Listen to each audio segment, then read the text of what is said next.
और विनेश, ये तो मेरे ही परिवार की है। क्या बेटा, बहुत तुम गुस्सा आ गया तुम्हें, अपने आप पर गुस्सा क्यों करती हो? हैं?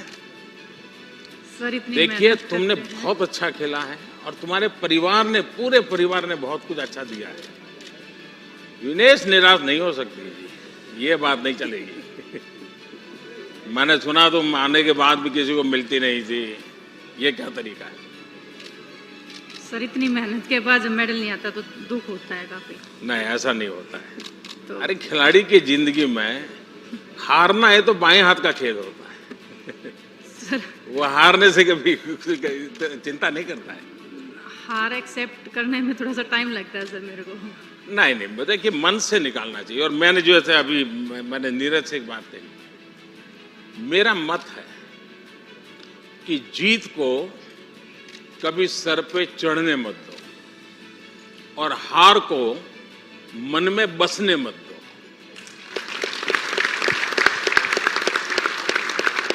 ये मंत्र जीवन में बहुत जरूरी होते हैं।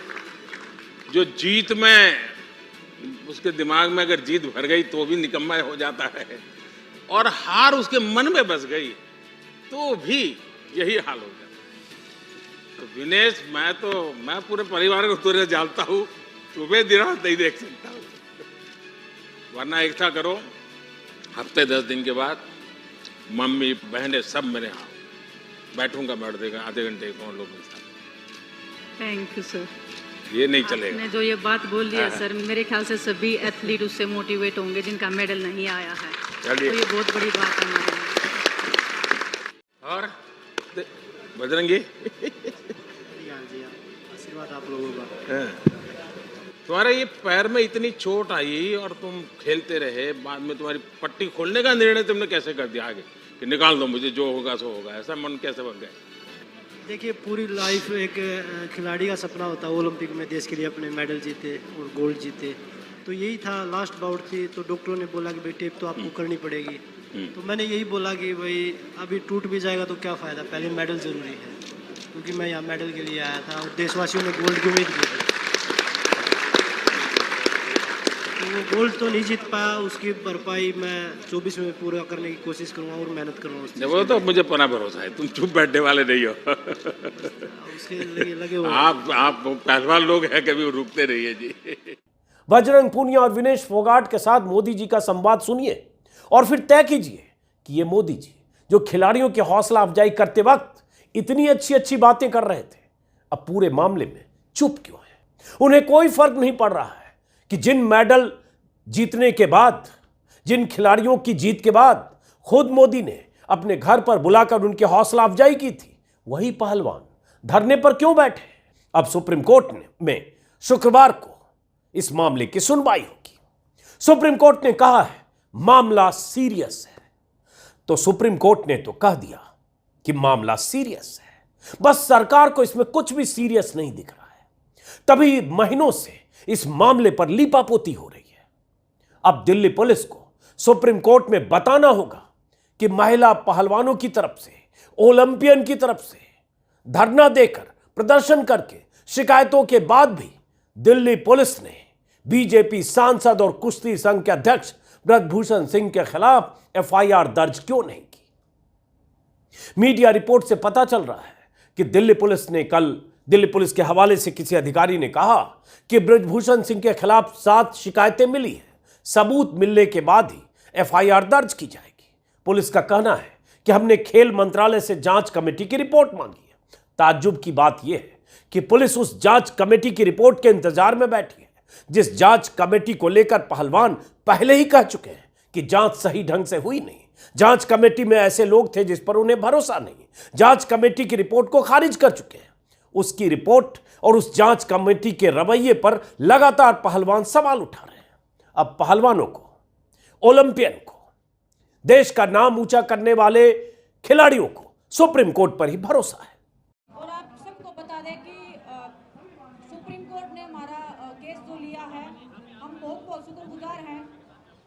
हमारे जो सुप्रीम कोर्ट है उनके, हमारे जो सुप्रीम कोर्ट में सीआईडी चंद्रचूड़ सर जो है, हम लड़कियों का इतना सेंसिटिव मुद्दा उन्होंने अपने संज्ञान में लिया है।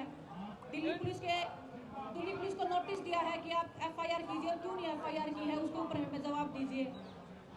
और जितने भी हमारे पूरा देश से हमें समर्थन मिल रहा है, काफ़ी हिम्मत मिलती है इससे। हम लड़कियों को खासकर हिम्मत मिल रही है कि जिस लड़ाई को हम सोच रहे थे कि अब हमारा कैरियर खत्म है, हमारी लाइफ खत्म है, तो जो सुप्रीम कोर्ट हम उसका हमेशा आभारी रहेंगे कि वो महिलाओं के लिए, खासकर खिलाड़ी महिलाओं के लिए जो वो सब कर रहे हैं और अपने संज्ञान में मामला लिया है, तो हमारे जो न्यायपालिका है उस पर हमारा विश्वास और बढ़ गया है और हम हृदय से, दिल की गहराइयों से उनका धन्यवाद करते हैं। और जो हमारे वकील सर हैं, जो हुड्डा सर भी हैं, आज कपिल सिब्बल सर ने भी ज्वाइन किया है, तो बहुत अच्छा लग रहा है। होना तो ये चाहिए था कि जब 3-4 महीने पहले जनवरी में ये पहलवान धरने पर बैठे थे, तभी पीएम मोदी इन पहलवानों को एक बार घर बुलाते, जानने की कोशिश करते कि माजरा क्या है, क्यों नाराज हो, क्या हुआ है, पूरी घटना क्या है।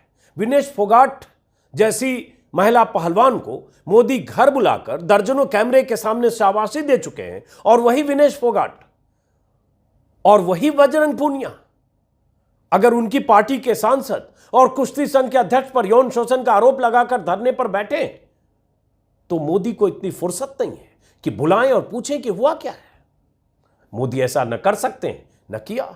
मेडल लेकर लौटे खिलाड़ी तो मिले पीएम मोदी, लेकिन धरने पर बैठे वही खिलाड़ी तो नजरअंदाज कर जाते हैं मोदी, क्योंकि हर चीज में नफा नुकसान देखने वाले मोदी को इसमें या इस तरह की मुलाकात में कोई फायदा नहीं दिखा होगा। लेकिन क्या उन्हें नुकसान भी नहीं दिख रहा है? खेल संघ की छवि खराब होती नहीं दिख रही है? क्या यह नहीं दिख रहा है कि दुनिया में संदेश जा रहा है कि महिला पहलवानों ने अपने ही संघ के मुखिया के खिलाफ इतने संगीन आरोप लगाए, और खास बात, वो मुखिया बीजेपी का सांसद है। बीजेपी का सांसद होने के बाद कुश्ती संघ के मुखिया के तौर पर काबिज ब्रजभूषण शरण सिंह, क्योंकि भारत में यह रिवाज है, सारे खेल संघों के मुखिया नेता होते हैं, बाहुबली होते हैं, दबंग होते हैं। और ब्रजभूषण शरण सिंह की दबंगई के किस्से, बाहुबल के किस्से गूगल पर एक सर्च करेंगे उनके नाम के साथ तो हजारों कहानियां मिलेगी उनके उत्थान की, उनके कहां से कहां 40 साल में, 35 साल में क्या से क्या बन जाने की। लेकिन ब्रजभूषण सिंह क्या इतने दबंग, इतने बाहुबली, इतने मजबूत हैं कि प्रधानमंत्री मोदी और अमित शाह महिला खिलाड़ियों के इस धरने के बाद, प्रदर्शन के बाद, आंदोलन के बाद, इतने संगीन आरोप के बाद कि महिला पहलवानों का यौन शोषण हो रहा है, उसके बाद भी किसी सख्त कार्रवाई का संदेश नहीं दे रहे हैं। उनका एक कॉल काफी है कि ब्रजभूषण शरण सिंह के खिलाफ अगर महिला पहलवान आरोप लगा रही हैं तो एफआईआर दर्ज कीजिए, और एफआईआर के बाद जांच करें पुलिस, और दूध का दूध पानी का पानी हो, जो सिस्टम है, जो तरीका है, जो पूछताछ है। लेकिन क्या वो प्रक्रिया का पालन हो रहा है? नहीं हो रहा।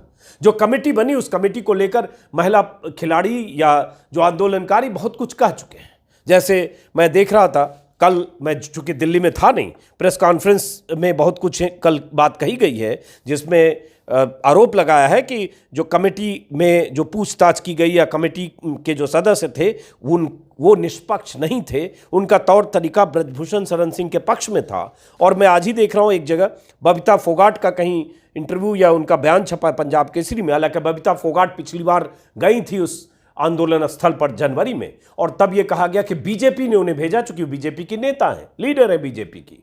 तो बबीता फोगाट को लेकर भी इस बार पहलवानों ने कहा कि पिछली बार उनके साथ राजनीति हुई थी, उनके साथ मतलब आंदोलनकारियों के साथ, और बबीता एक खिलाड़ी नहीं बल्कि राजनेता है। वो मंच पर खिलाड़ी नहीं बल्कि एक पार्टी मेंबर के तौर पर पहुंची थी। बबीता फोगाट की मौजूदगी को लेकर कल कहा गया। लेकिन बबीता फोगाट के हवाले से मैं खबर देख रहा हूं पंजाब केसरी में, जिसमें बबीता फोगाट ने कहा है कि मैं उस जांच कमेटी में शामिल थी जो कुश्ती संघ के चीफ पर लगे आरोपों की जांच कर रही थी, और जब मैं जांच की रिपोर्ट पढ़ रही थी तब इस जांच कमेटी में शामिल स्पोर्ट्स अथॉरिटी ऑफ इंडिया के अधिकारी राधिका श्रीमन ने मेरे हाथ से रिपोर्ट छीन ली, और रिपोर्ट छीनते वक्त मेरे साथ बदतमीजी की गई। बबीता फोगाट ने यह भी कहा कि मैंने कई बिंदुओं पर सवाल उठाए लेकिन उन्हें दरकिनार कर दिया गया। मैंने उस रिपोर्ट पर अपनी आपत्ति दर्ज करवाई है। बबीता फोगाट ने ब्रजभूषण शरण को रिपोर्ट में क्लीन चिट दिए जाने पर सवाल किया और कहा, मैं ये नहीं बता सकती कि उन्हें क्लीन चिट दी गई या नहीं,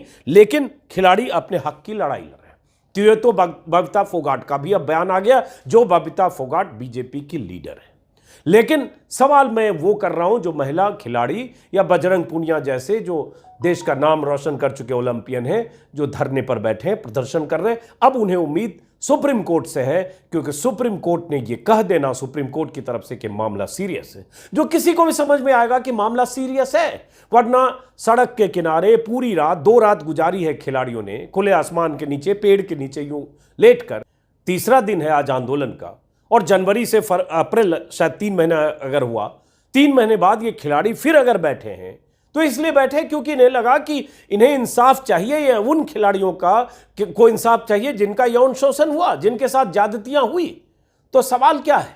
सवाल यह है कि सरकार, खेल मंत्रालय या दिल्ली पुलिस अपनी ड्यूटी निभाते हुए जिस तरह से इस मामले में मुस्तैदी से कानूनी प्रक्रिया का पालन होना चाहिए था, वो नहीं हुआ। लेकिन अब इन सब को उम्मीद सुप्रीम कोर्ट से है। देखना है कि सुप्रीम कोर्ट में जब शुक्रवार को सुनवाई होगी तो दिल्ली पुलिस सुप्रीम कोर्ट में क्या जवाब दाखिल करती है, और ये खिलाड़ी क्या शुक्रवार तक ऐसे ही बैठे रहेंगे। और अब जब इन खिलाड़ियों को सपोर्ट और समर्थन किसानों की तरफ से या खाप पंचायतों की तरफ से मिलने लगा है, यह भी कहा जा रहा है कुछ विपक्षी दलों के नेता भी पहुंच सकते हैं, क्योंकि पिछली बार जब विपक्षी दलों के कुछ नेता पहुंचे थे तो खिलाड़ियों ने कहा था, आंदोलनकारियों ने कहा था कि हम नहीं चाहते कि इस पर कोई राजनीति हो। लेकिन अब कल उन्होंने कहा कि हम सभी विपक्षी दलों से या सबसे समर्थन चाहते हैं। पिछली बार हमने आंदोलन को गैर राजनीतिक रखने की गलती की थी, अब यहां कोई भी आ सकता है। तो अब देखना होगा कि आने वाले 4 दिनों में, 3 दिनों में, शुक्रवार तक यह आंदोलन, यह विरोध क्या रुख लेता है। और देखना यह भी है कि इतना होने के बाद, सुप्रीम कोर्ट के यह कहने के बाद कि मामला सीरियस है, क्या मोदी सरकार और क्या अमित शाह की पुलिस इस मामले में सुप्रीम कोर्ट में जवाब दाखिल करने के पहले एफआईआर करती है। इस बीच यह भी हुआ कि सत्यपाल मलिक जो जम्मू कश्मीर के पूर्व राज्यपाल हैं, उनका भी एक बयान आया। उन्होंने भी कहा कि इस आंदोलन को मैं साथ देने के लिए मैं वहां पहुंचा, शायद पहुंचने वाला, लेकिन फिलहाल उनका एक बयान है।